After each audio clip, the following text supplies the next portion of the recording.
Good morning, everyone. If you're listening to this, it is most likely Tuesday. It's not Celebrate Monday. It is Tuesday. It is Valentine's Day. So, special happy Valentine's Day to you. Hope you have a great day, and let's make it a great week.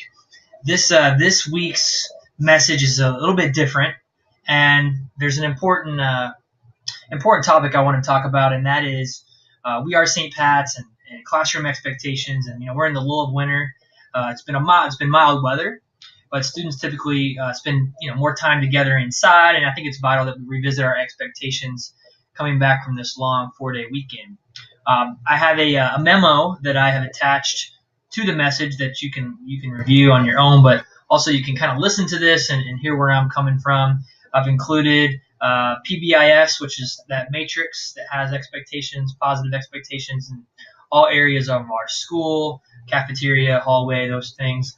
And also just a review of the presentation that Mrs. Shanks and Mrs. Carews presented back in August, way back when, during that hectic, chaotic first, couple weeks back in the building before the students arrived. We went over the We Are St. Pat's, which is this presentation that you're looking at here.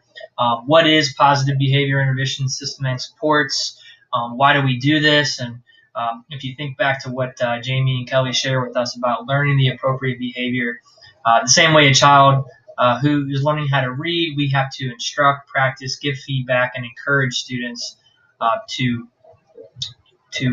behave the way that we expect them to behave. So, just the big areas I want us to focus on this week and moving forward into the spring: dress code, hallways, cafeteria, recess proctoring, bell-to-bell instruction, and using the We Are St. Pat's form. So we're going to start doing some dress code checks during the pledge, during announcements in the morning. I'm going to ask teachers to make sure you're checking students, making sure they have their name tags and their shirt tails are tucked in and they're not wearing fingernail polish, and reviewing the handbook and making sure that we're looking really sharp and looking like St. Patrick students are supposed to look.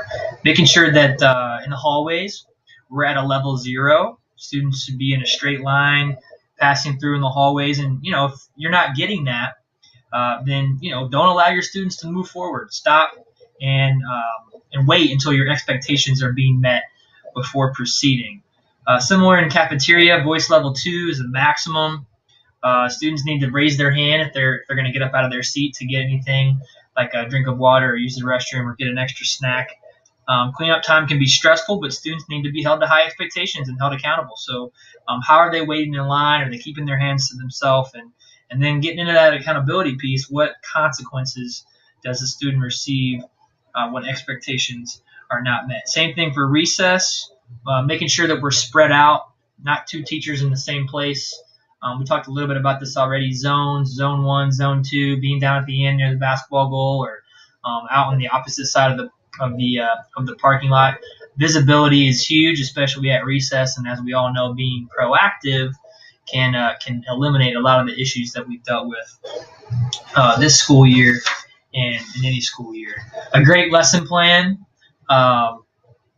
is bell-to-bell instruction. So any downtime where students are not actively engaged with one another, we don't have structures in place, the activities are viewed as unnecessary, we can have problems, and that's when students can get into some trouble. The last thing I want to talk about is We Are St. Pat's personal responsibility forms and how are we using those. I'm going to jump over here. I've mentioned a couple things like this PBIS matrix, and I'm going over this memo here that I'll be sharing with you. But down here in the We Are St. Pat's form, ask yourself, is there a certain student or students who you feel like have caused you a lot of behavior problems this school year? And if that's the case, then honestly, we should be able to go into PowerSchool and we should be able to go into the log entries and see discipline alerts and see how many personal responsibility forms have been logged this year. That can just be a phone call to a parent. That might be a detention. That might even be more than that. But this is a great way that we put the system in place at the beginning of the school year, and it's partially my fault for not having revisited it as often as we probably should.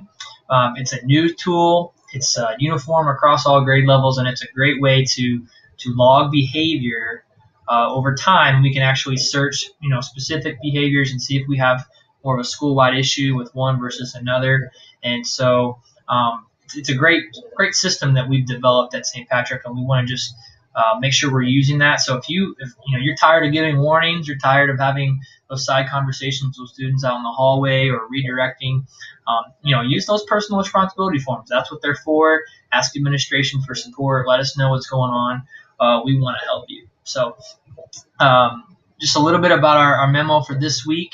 Hopefully this helps explain what I have down here on paper. And as always, if you have any questions at all, just let us know. And thanks for listening and for giving this screencast a chance. Have a great week.